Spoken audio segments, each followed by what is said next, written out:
प्यारे विद्यार्थियों नमस्कार। आप सभी का ऑनलाइन क्लास में स्वागत है। तो कल हम जो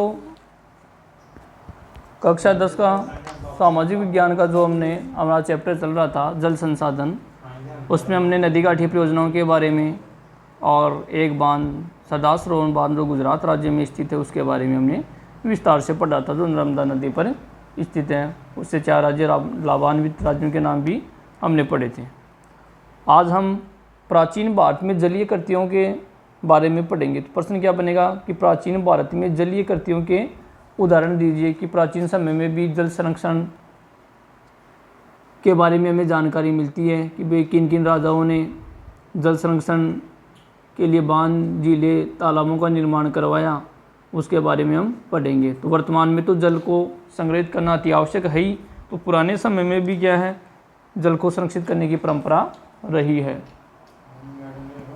तो इसमें हम हेडिंग डालेंगे प्राचीन भारत में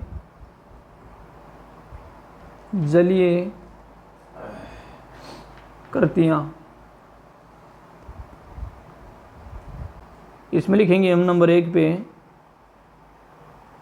ईसा से, यानी ईसा पूर्व से 1 शताब्दी कितने साल की होती है? 100 साल की। और दशक होता है 10 साल का। शताब्दी पहले इलाहाबाद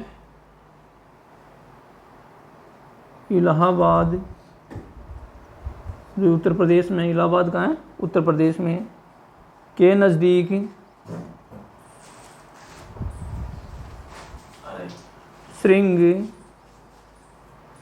श्रृंगवेरा, ये जगह का नाम है, प्रॉपर इलाहाबाद में नहीं, इलाहाबाद के नज़दीक श्रृंगवेरा में गंगा नदी, जो गंगा नदी उत्तर प्रदेश से होकर निकलती है, कानपुर जो जिला उससे, गंगा नदी की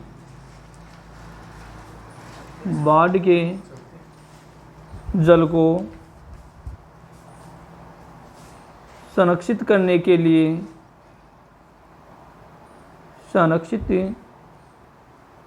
हेतु एक जल संग्रहण का मतलब इकट्ठा करना, तंत्र बनाया गया था। तो एक तो ये हो गया कि प्राचीन भारत में ईसवीं शताब्दी से 1 शताब्दी पहले इलाहाबाद कहाँ? इलाहाबाद उत्तर प्रदेश में। अगर ये नाम भी आपको याद नहीं रहे, श्रृंगवेरा, तो इलाहाबाद आप याद रखें। में कौन सी नदी? गंगा नदी।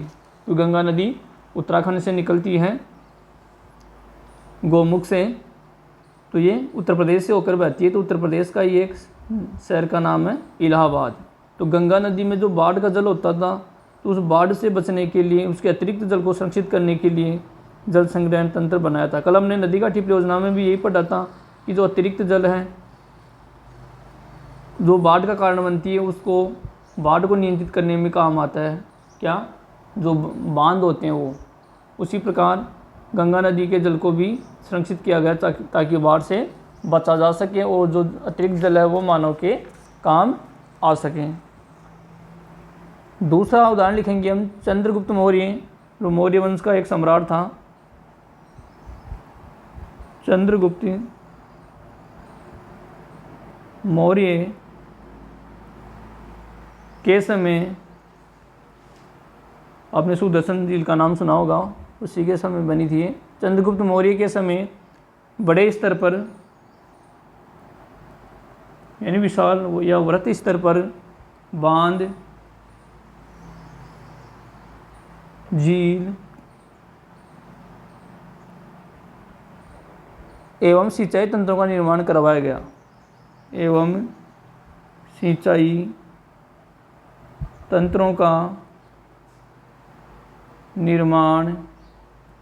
करवाया गया। अब जो दूसरा उदाहरण हमने ये पढ़ा, प्राचीन समय में चंद्रगुप्त मौर्य जो गुप्त वंश का सम्राट था, उसके समय पर बड़े पैमाने पर या बड़े स्तर पर बांधों का, झीलों का और सिंचाई के तंत्रों का निर्माण करवाया गया। तीसरा उदाहरण पढ़ते हैं हम इसमें जगह का नाम भी दिया गया है कलिंग, काफ़ी प्रसिद्ध जगह, आपने नाम भी सुना होगा कलिंग का युद्ध।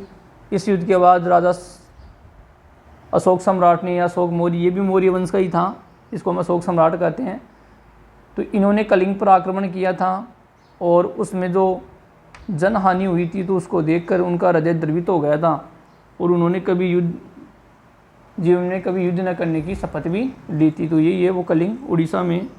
तो कोष्टक में जगह का नाम भी लिख सकते हैं आप, या डायरेक्ट जगह का नाम भी लिख सकते हैं, राज्य का नाम। तो कलिंग का है उड़ीसा में। एक जगह है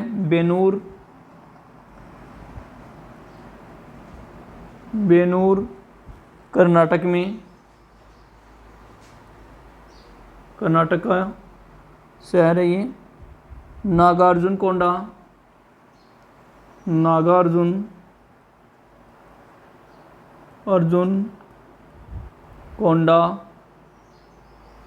ये कहाँ है? आंध्र प्रदेश में, आंध्रा में ये। और अगला है कोल्हापुर, ये महाराष्ट्र का डिस्ट्रिक्ट है, महाराष्ट्र राज्य का एक जिला है। में उत्कृष्ट सिंचाई तंत्र होने के प्रमाण मिले हैं। उत्कृष्ट यानी सर्वश्रेष्ठ, सिंचाई यानी इससे सिंचाई होती थी, यहाँ जो जल इकट्ठा होता था, सिंचाई तंत्र होने के प्रमाण मिले हैं। देखो जो कलिंग है, बेनूर है, नागार्जुन कोंडा है और कोल्हापुर, इन 4 जगहों पर क्या है? सिंचाई तंत्र, यानी यहाँ से जो जल इकट्ठा होता था वो कृषि या खेती में काम आता था। अगला उदाहरण पढ़ेंगे हम नंबर 4 पे। अपने समय की सबसे बड़ी कृत्रिम झीलों में, अपने समय की या अपने ज़माने की, अपने समय की सबसे बड़ी कृत्रिम झीलों में, तो वो एक तो होती है प्राकृतिक जो स्वतः निर्मित होती है, एक होती है कृत्रिम जो किसी मनुष्य के द्वारा बनाई जाती है। तो बड़ी कृत्रिम झीलों में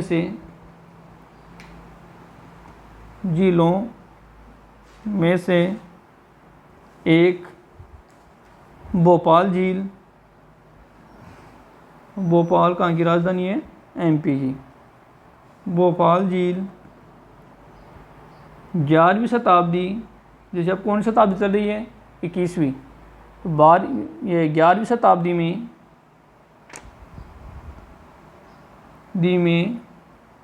बनाई गई।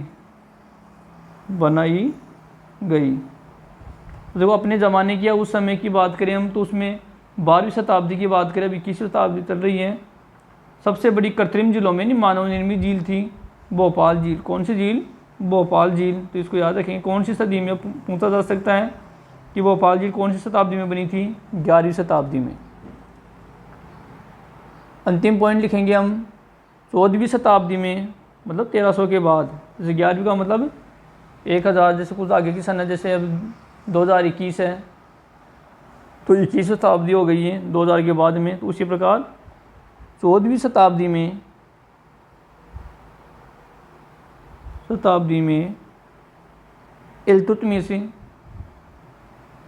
इल्तुतमिश, आपने गुलाम वंश का नाम सुना होगा, उसी वंश से था इल्तुतमिश ने दिल्ली सल्तनत के समय दिल्ली में सीरी फोर्ट क्षेत्र में, सीरी फोर्ट क्षेत्र में, फोर्ट यानी किला, क्षेत्र में जल की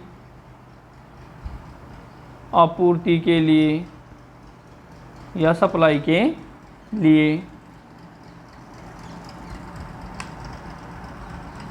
एक हौज, एक विशिष्ट प्रकार का तालाब, एक विशिष्ट प्रकार का तालाब बनवाया।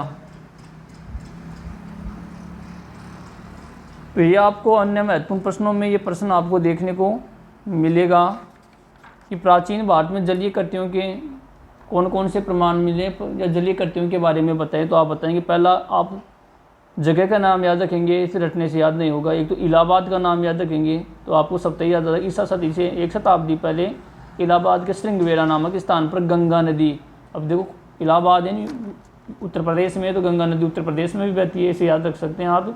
गंगा नदी के बाढ़ के जल को एकत्रित करने के लिए एक बांध बनाया गया। दूसरा हमने पढ़ा चंद्रगुप्त मौर्य के समय, पीछे चलते हैं इसमें हम। चंद्रगुप्त मौर्य तो मौर्य वंश का सम्राट था, उसने अपने समय में बांधों का, झीलों का बड़े पैमाने पर निर्माण करवाया, सिंचाई तंत्रों का निर्माण करवाया था। आगे हमने पढ़ा कलिंग है, बेनूर कर्नाटक है, नागार्जुन कोंडा आंध्रा में है और कोल्हापुर महाराष्ट्र में। इसमें सिंचाई तंत्रों के प्रमाण मिले हैं कि वहाँ मान लो कोई भी पुरातत्ववेदाओं ने खुदाई में ऐसे प्रमाण मिले कि यहाँ पर जलाशय मौजूद रहे हैं। उसके बाद जो भोपाल झील है 11वीं शताब्दी की, वो सबसे बड़ी कृत्रिम झीलों में गिनी जाती है। और 14वीं शताब्दी में इल्तुतमिश ने दिल्ली में श्री फोर्ट क्षेत्र में एक विशेष प्रकार का हौज बनवाया, मतलब एक विशेष प्रकार का तालाब बनवाया। तो ये थे प्राचीन भारत में प्रमुख जलीय कृतियाँ।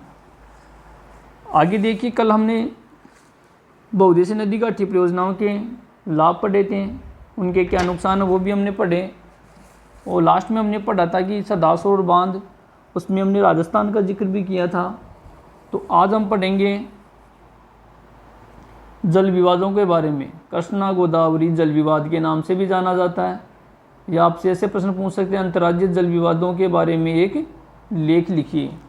अंतर्राज्यीय मतलब है तो भारत में दो देशों के बीच में नहीं, प्रश्न को समझना है। अंतर्राज्यीय मतलब 2 या 2 से अधिक राज्यों के बीच में जो जल के बंटवारे को लेकर जो विवाद है उसको हम क्या कहेंगे, अंतर्राज्यीय जल विवाद।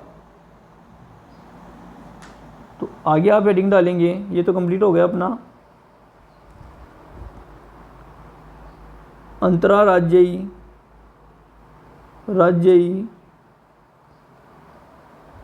जल विवाद, यानी जल के इसको जल को लेकर बंटवारे को लेकर विवाद। तो अंतर्राज्यीय जल विवाद के बारे में लेख लिखिए। तो आपको जो पुस्तक में दिया तो कोई भी जल विवाद वो आप लिख सकते हैं, लेकिन जो बुक में दिया आपको वो तो लिखना ही है। या इस प्रश्न को ऐसे भी पूछा जा सकता है, कृष्णा गोदावरी जल विवाद, कृष्णा गोदावरी जल विवाद। तो इसके बारे में पढ़ेंगे हम। ये क्या था, देखो इस जल विवाद की शुरुआत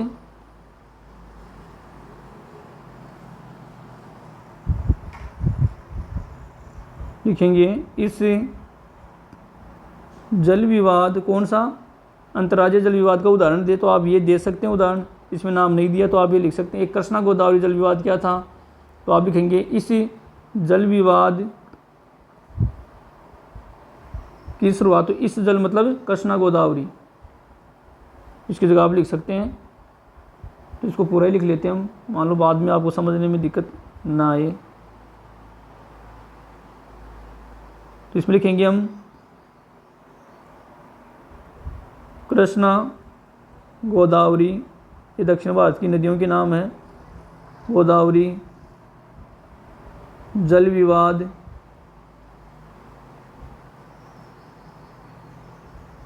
की शुरुआत महाराष्ट्र सरकार द्वारा, तो इसमें राज्य का नाम याद रखना आपको, महाराष्ट्र सरकार द्वारा, तो इसको रेखांकित कर लेंगे, सरकार द्वारा कोयना पर, ये कोयना है, ये नहीं कोयला नहीं है, कोयना पर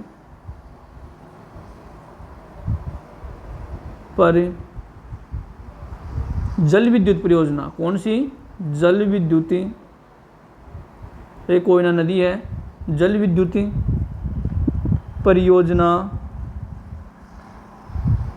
के लिए बांध बनाकर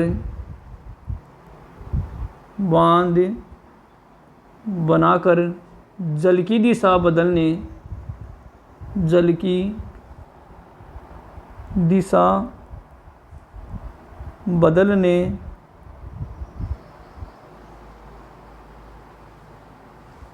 पर कर्नाटक व आंध्र प्रदेश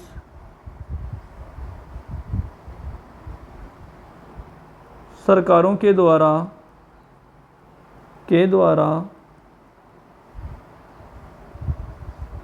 आपत्ति करने पर हुई। अब तो इसको समझ लेते हैं हम। ये जो जल विवाद है, तो कृष्णा गोदावरी तो क्या है, नदियों के नाम में, तो इसलिए इसका नाम क्या है, कृष्णा गोदावरी जल विवाद का नाम दिया गया। महाराष्ट्र, इसकी शुरुआत कैसे हुई, देखो जो महाराष्ट्र सरकार है, तो महाराष्ट्र सरकार ने किया, कोयना पर जो नदी है उसमें जल विद्युत यानी जल से जो बिजली बनाई जाती है सिंचाई के लिए, नहीं, एक तो होता है पेयजल पीने के लिए, एक होता है सिंचाई यानी खेती के लिए, और तीसरा होता है जल विद्युत। जैसे हमने बहुउद्देशीय नदी का टिप्पणी में पढ़ा था, तो उसका उद्देश्य केवल सिंचाई नहीं होता, जल विद्युत भी होता है, पेयजल भी होता है और जल विद्युत, तीनों हो गए ना।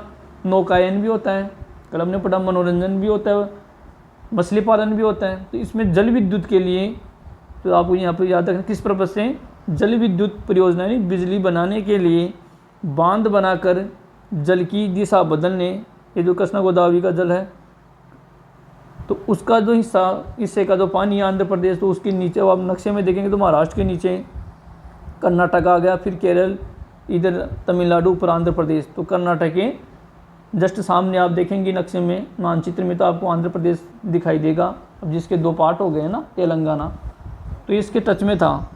तो इसमें बीच में ही इस जल को रोक देने के कारण या इसकी दिशा बदलने के कारण जो कर्नाटक और जो आंध्र प्रदेश, दो राज्य हैं दक्षिण भारत के, उसमें जो जल की सप्लाई थी वो क्या हो गई, कम हो गई। इस कारण से इन राज्यों का हिस्सा क्या हो गया, कम हो गया। समझ रहे हो ना, ये ऊपर इसकी स्थिति थी, नीचे जो जल था वो कम पहुंचा था पहले की तुलना में। तो कर्नाटक और आंध्र प्रदेश सरकार ने आपत्ति जताई कि आप इस पर बांध न बनाए। तो इन तीनों राज्यों में क्या हो गया, विवाद हो गया। तो तीन राज्य नाम याद रखने, एक तो महाराष्ट्र, तो ये बांध किसने बनाया, महाराष्ट्र सरकार ने। तो आपत्ति किसको हुई, कर्नाटक और आंध्र प्रदेश को। तो नाम ही था अंतर्राज्यीय जल विवाद, ये देश का विवाद थोड़ी है, दो या दो से अधिक राज्यों के बीच विवाद। तो कृष्णा गोदावरी विवाद किन राज्यों के बीच हुआ, आपसे ऐसा भी पूछा जा सकता है। तो आप बता देंगे महाराष्ट्र, कर्नाटक व आंध्र प्रदेश सरकारों के बीच। आगे देखिए, अब इस जल विवाद से, ये विवाद क्यों हुआ, देखो ये बांध बनाने से, इससे मतलब तो बांध बनाया जा रहा था, इससे इन राज्यों में, किन राज्यों में, कर्नाटक व आंध्र प्रदेश में, इन राज्यों की बीच में हिस्सेदारी थी। इन राज्यों में पड़ने वाले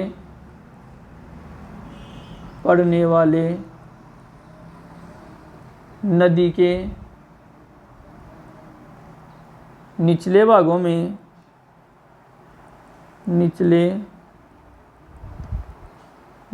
में जल प्रवाह यानी बहना कम हो जाएगा,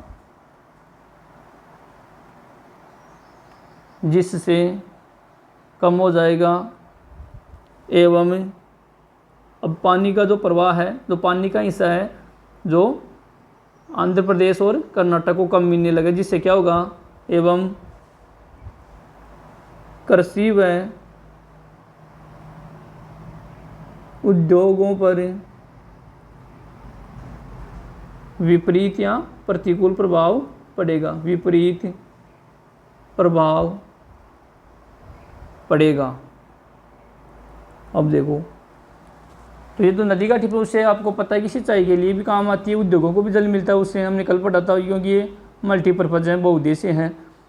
तो जो कर्नाटक जो आंध्र प्रदेश राज्य है उसमें जो खेती पर भी असर पड़ेगा और उद्योगों पर भी असर पड़ेगा, क्योंकि कई उद्योग हैं जिसमें पानी की बहुत अधिक आवश्यकता होती है। दूसरा, अगर खेती ही नहीं होगी तो कृषि पर आधारित जो उद्योग धंधे हैं उन पर प्रतिकूल प्रभाव पड़ेगा। इस कारण से कर्नाटक और आंध्र प्रदेश राज्यों ने इस मामले को उठाया या उससे विवाद उत्पन्न हो गया।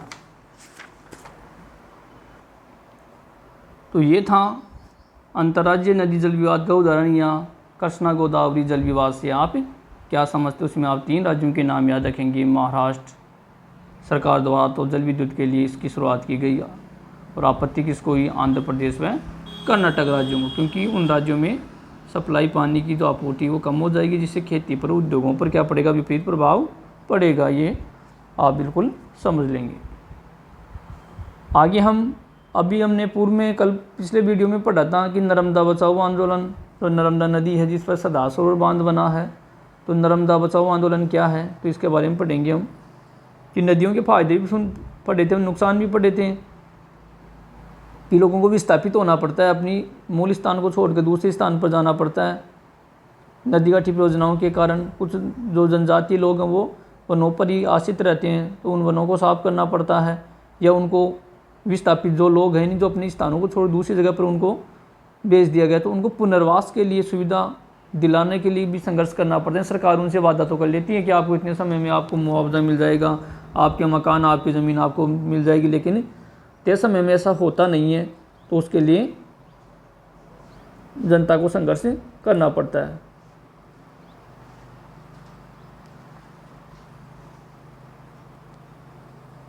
नर्मदा बचाओ आंदोलन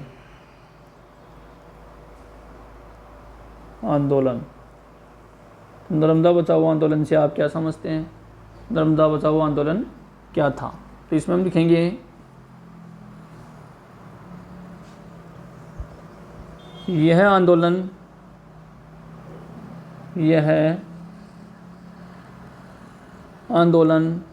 एक गैर सरकारी, मतलब जो गवर्नमेंट नहीं है, गैर सरकारी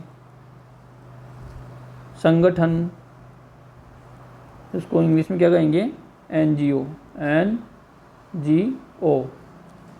है, जो जनजातीय लोगों, मतलब जो आदिवासी लोग हैं उनको, जनजातियों लोगों जो जंगलों में रहते हैं, जो समाज की मुख्य धारा से अलग हैं, किसानों,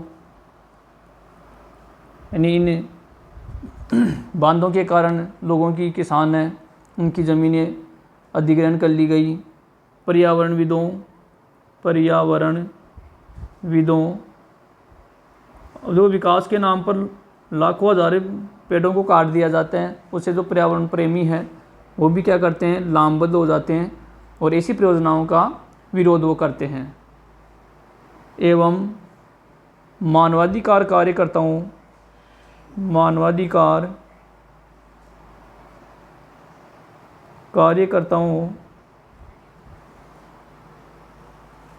को गुजरात में, अब इसको रेखांकित कर लेंगे, गुजरात को कल हमने पढ़ा था सरदार सरोवर बांध कहाँ स्थित है, गुजरात में, नर्मदा नदी पर। तो नर्मदा नदी निकलती तो कहाँ से है, मध्य प्रदेश के अमरकंटक से, लेकिन ये जो सरदार सरोवर बांध बना कहाँ पर है, गुजरात में। तो इन जनजातियों लोगों ने, किसानों ने, पर्यावरणविदों ने, मानवाधिकार कार्यकर्ताओं, मतलब जिनको इस नर्मदा नदी पर जो बांध बन रहा था उसके नुकसान होने का भय था, जिनको नुकसान हो रहा था, उन्होंने क्या किया, इसका विरोध किया। तो गुजरात में, ये हमने पूर्व में पढ़ लिया था, कौन सी नदी पर, ये हम अपने पॉइंट का नाम भी है, नर्मदा बचाओ, तो नर्मदा नदी पर सरदार सरोवर का मतलब बांध या तालाब होता है, सरदार सरोवर बांध। और जो सरदार ऐसे याद रख सकते हैं, गुजरात में तो सरदार पटेल कहाँ के थे, गुजरात के ही थे वो भी, तो उसी के नाम पर इसका नामकरण किया गया। बांध के विरोध में लामबंद हुए या एकत्रित हुए लामबंद विद्या है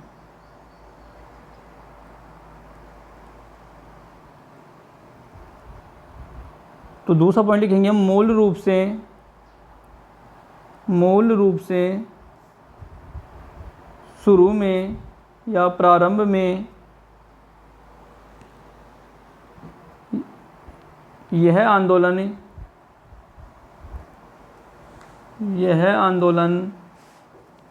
जंगलों के बांध के पानी में डूबने, ये जो जंगल वो किस में डूब जाएंगे, जल में, पानी में डूब जाएंगे। तो डूबने जैसे पर्यावरणीय विषय पर आधारित था या केंद्रित था, विषय पर आधारित था, कि जो वनस्पति है वो क्या हो जाएगी, जल में डूब जाएगी। आगे लिखेंगे हाल ही में यानी वर्तमान में, तीसरा पॉइंट लिखेंगे वर्तमान में इस आंदोलन का लक्ष्य, इस आंदोलन का लक्ष्य बांध से विस्थापित। अब देखो इसमें यहाँ ध्यान देना कि शुरू में तो पर्यावरणविदों ने क्या कहा कि जो नर्मदा नदी और जो सरदार बांध बन रहा है गुजरात में, इससे जो वनस्पति है वो जल में डूब जाएगी। जो प्रकृति प्रेमी ऐसा कह रहे थे, इससे पर्यावरण को नुकसान होगा। तो शुरू में तो इनका जो विषय था विरोध करने का, ये इस पर ही आधारित था, केवल वनों तक ही सीमित करने का मतलब। आगे हम ये पॉइंट बनाकर लिखेंगे, लेकिन वर्तमान में वो विषय तो था ही, उसमें एक और जोड़ दिया क्या, कि बांध बनाने के कारण, कि बांध काफ़ी बड़ी चौड़ी ज़मीन पर बनता है, तो बांध बनाए जाने के कारण वहाँ के जो निवासी है उनको अपना ज़मीनें छोड़कर दूसरी जगह पर जाना पड़ेगा। तो उसको हम क्या बोलते हैं, विस्थापित। तो उन विस्थापित लोगों को, जो गरीब लोग हैं जिनकी ज़मीनें अधिग्रहण कर ली गई, तो उन पर उनको वापस उनकी एवज में दूसरी ज़मीनें दी जाए, विस्थापित लोगों के मतलब पुनर्वास के लिए सुविधा दिलाए। इसके लिए भी आंदोलन के लिए भी लोगों ने संघर्ष किया कि वह बांध के लिए जगह तो ले ली, लेकिन जो विस्थापित लोग हैं उनको भी न्याय मिले। इसका मुख्य लक्ष्य बाद में ये हो गया। तो वर्तमान में इस आंदोलन का लक्ष्य बांध से विस्थापित मतलब जिनके घर बार उजाड़ दिए गए या जिनको अपने मूल निवासी स्थान को छोड़कर दूसरी जगह जाना पड़ा, विस्थापित गरीब लोगों को सरकार से संपूर्ण पुनर्वास यानी दोबारा उसको आवास उपलब्ध करवाना, जैसे उसके पास पूर्व में था, सुविधाएं दिलाना हो गया है। अब आपसे पूछे कि जो नर्मदा बचाओ आंदोलन है उसका मुख्य लक्ष्य क्या है, कि आंदोलन क्यों किया गया, तो आप बताएंगे कि इस बांध के कारण जिन लोगों को विस्थापित होना पड़ा, अर्थात अपने मूल निवास स्थान या अपने गांव को छोड़कर जाना पड़ा, तो उन गरीब लोगों को संपूर्ण पुनर्वास यानी पुनः उन्हें उसके जो आवास है वो उपलब्ध करवाना जैसी सुविधाएं दिलाना हो गया है। अब देखो ये तो था ही, लेकिन लोगों ने आगे क्या सोचा कि हम जो विरोध कर रहे हैं इस बांध का, तो वो बेकार या व्यर्थ नहीं जाएगा। और उन्हें विश्वास था कि बांध बनने के कारण हमें भी उनसे सिंचाई का पानी मिलेगा और हम पहले से अधिक अमीर हो जाएंगे या हमारी गरीबी दूर हो जाएगी। लेकिन ऐसा हुआ नहीं या होता नहीं है। आगे लिखेंगे हम, इन लोगों ने जिन्होंने इनका विरोध किया, इन लोगों ने सोचा कि उनका संघर्ष बेकार नहीं जाएगा।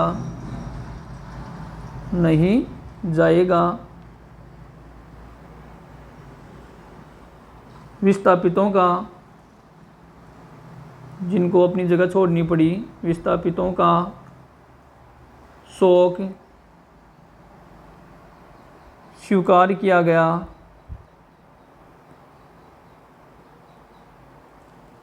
मतलब उनका जो दुख था उनको सुना गया और उन्हें ये विश्वास दिलाया गया कि वो उनको सिंचाई के लिए पानी मिलेगा और उनकी स्थिति पहले से बेहतर हो जाएगी। विस्थापितों का शोक स्वीकार किया। यह विश्वास करके कि सिंचाई के प्रसार से या सिंचाई का जल उपलब्ध करने से वे लोग अमीर बन जाएंगे ऐसा उन्होंने सोचा। आगे लिखेंगे हम, प्राय या अक्सर रिहंद, ये भी बांध है, रिहंद बांध, रिहंद के उत्तरजीवियों ने या रिहंद के लोगों, ऐसा लिख लें, ने बताया कि उन्होंने, ये दूसरा रिहंद, ये बांध अलग है, वो ये अलग है जो हम पढ़ रहे हैं, इसमें इसका उदाहरण दिया गया है। उन्होंने अपने कष्टों को देश के लिए कुर्बान के लिए स्वीकार किया। उन्होंने अपने कष्ट यानी दुख, कष्टों को देश के लिए कुर्बानी के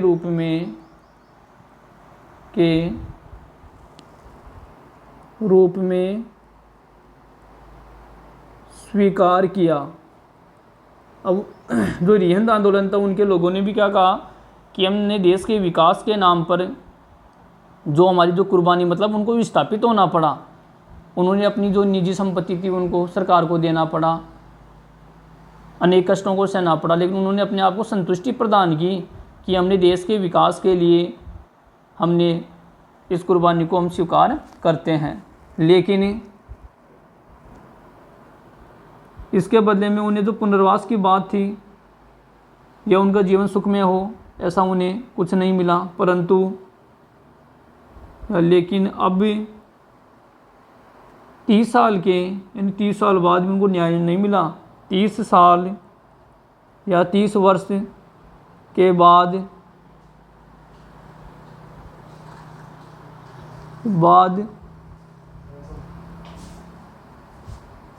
जब उनकी आजीविका एवं अधिक जोखिमपूर्ण हो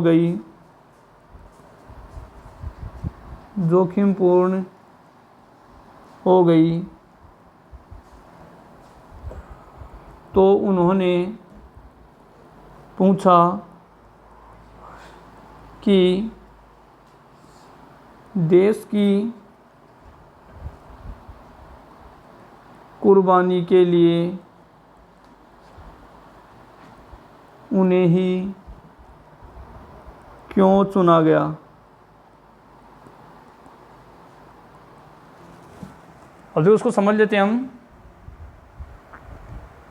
कि जो रिहंद आंदोलन था उसमें लोगों ने क्या स्वीकार किया कि हम देश की विकास के लिए कुर्बानी देने के लिए तैयार हैं, हम विस्थापित होने को भी तैयार हैं। उन्होंने इस चीज़ को स्वीकार किया। लेकिन जब 30 सालों के बाद भी उनको न्याय नहीं मिला, उनकी आजीविका उनसे छिन गई और उनकी स्थिति पहले से विकट हो गई, तो उन्होंने लोगों से कहा या सरकार से पूछा कि देश की कुर्बानी के लिए उन लोगों को ही क्यों चुना, क्योंकि जिन लोगों को फ़ायदा पहुंचना चाहिए था उनको ही पहुंच, लेकिन आम जनता या जिनको विस्थापित होना पड़ा, जो गरीब लोग हैं, उनकी स्थिति पहले से भी विकट हो गई। तो इस बात से परेशान होकर उन्होंने क्या कहा कि देश की कुर्बानी के लिए या देश के विकास के नाम पर ही उन्हें क्यों चुना गया। इस वीडियो में हम इतना ही पढ़ते हैं, नेक्स्ट वीडियो में पढ़ेंगे। धन्यवाद।